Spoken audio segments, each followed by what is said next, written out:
பணத்தை வச்சிருக்கிறவன் பணக்காரன் கிடையாது. யாராவது உதவின்னு வந்து கேட்கும்போது கொடுத்து உதவுறான் பாருங்க, அவன் தான் பணக்காரன். அவங்கள்ட்ட இருக்கு இல்ல, அது செகண்டரி. இந்த மாதிரி படங்கள் பார்க்கணும் அப்படின்னும் போது இருக்கவே இருக்க நம்ம யூனிவர்சிட்டி உலகநாயகன் கமலஹாசன். அவர் எந்த கேரக்டர்ல ஒர்க் பண்ணல. அவருடைய படங்கள் எதுன்னு பார்க்கும்போது எனக்கு நாயகன் தான் வந்து, பட் அவர் மாதிரி பண்ண முடியாது. அல்லது சில கலெக்ஷன்ஸ் எடுத்துக்கலாம். சிவாஜி சார் வியட்நாம் வீடு சுந்தரம்னு படங்க உண்மையாவே பார்க்கும்போது ஐயோ ஹார்ட் அட்டாக் வந்துடும் போதும். பார்க்கும்போதே அப்படி இருக்கு அந்த நடிப்பு. ஃப்ரம் தி பிகினிங்ல இருந்து எண்ட் வரையும் பண்ண அது ஒன் மோர் போகும். அவங்கெல்லாம் என்னன்னா சினிமாக்காகவே வாழ்ந்திருக்காங்க. அதெல்லாம் சும்மா பார்த்தாவே போதும். அவர் சிவாஜி சார் நடிப்பெல்லாம் பார்த்தாவே போதும். ரஜினி சார் எல்லாம் இப்போதான் வந்து அவர் கமர்ஷியல் வந்துட்டாரு.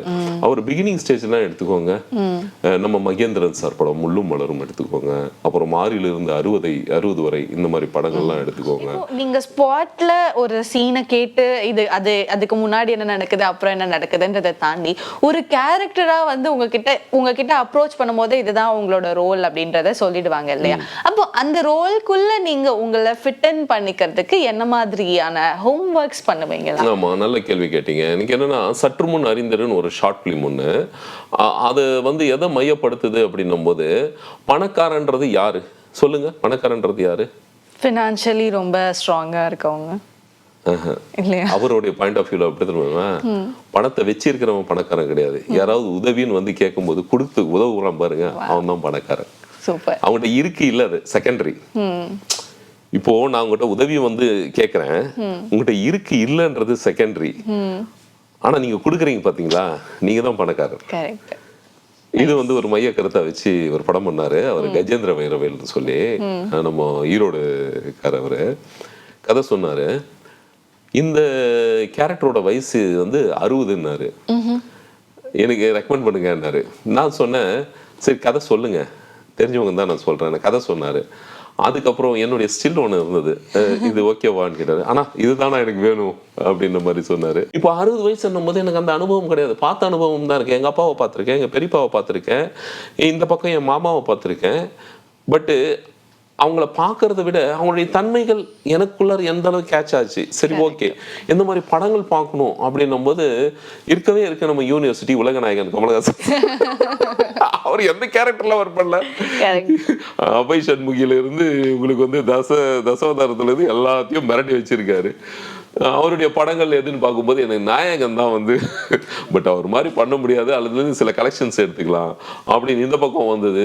சீதகாதின்னு ஒரு படம் விஜய் சேதுபதி பண்ணியிருந்தாரு. அதுக்கப்புறம் சில படங்கள்லாம் பார்த்து அதுல இருந்து இன்ஸ்பயர் ஆகி அது நாம் பண்ணா எப்படி இருக்கும், படங்கள்ல கொஞ்சம் பார்க்கலாம். படங்கள்ல பார்த்தோன்னு வைங்க, இவ்வளவு எதுக்குங்க நம்ம சிவாஜி சார் வியட்நாம் வீடு சுந்தரம்னு படங்க. நான் அதான் நினைச்சேன், உண்மையாவே பார்க்கும்போது ஐயோ ஹார்ட் அட்டாக் வந்துடும் போதும். பார்க்கும்போதே அப்படி இருக்கு அந்த நடிப்பு. அந்த ஐ எக்ஸ்பிரஷன்ல இருந்து, அந்த முக பாவனைகள்ல இருந்து, இந்த பாடி லாங்குவேஜ்ல இருந்து, அந்த டயலாக்ஸ்ல இருந்து எவ்வளவு சஃபர் ஆகி பண்ணியிருக்காரு. இதையும் தாண்டி அவர் போய் அதை டப்பிங்ல பண்ணும். இப்போ நமக்கு அட்வான்ஸா நிறைய வந்துருச்சு, விட்டு பண்ணிடலாம். அப்போ அந்த ட்ராக் எல்லாம் அப்படி இல்லை. ஃப்ரம் தி பிகினிங்ல இருந்து எண்ட் வரையும் பண்ணலாம், அது ஒன் மோர் போகும். அவங்கெல்லாம் என்னன்னா சினிமாக்காகவே வாழ்ந்திருக்காங்க. அதெல்லாம் சும்மா பார்த்தாவே போதும்.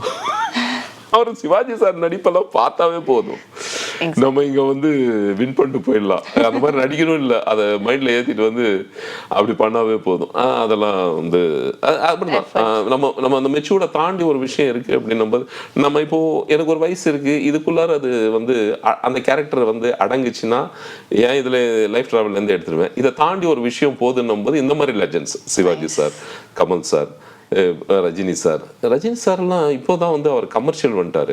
அவர் பிகினிங் ஸ்டேஜ் எல்லாம் எடுத்துக்கோங்க, நம்ம மகேந்திரன் சார் படம் முள்ளும் மலரும் எடுத்துக்கோங்க, அப்புறம் மாறில இருந்து 60 வரை இந்த மாதிரி படங்கள்லாம் எடுத்துக்கோங்க. இந்த மாதிரிலாம் அந்த ஒரு விஷயம் பேசுவார் பாருங்க. ஆறில இருந்து இது முள்ளும் மலர்ல இருந்து, சார் இந்த காலி கெட்ட பையன், 2 கையை 2 காலும் பொடிச்சுக்குவான் சார்ன்ற மாதிரி ஒரு டயலாக் இருக்கும் பாருங்க. படத்துல எவ்வளவோ விஷயம் இருக்கும். வேறங்க அதெல்லாம்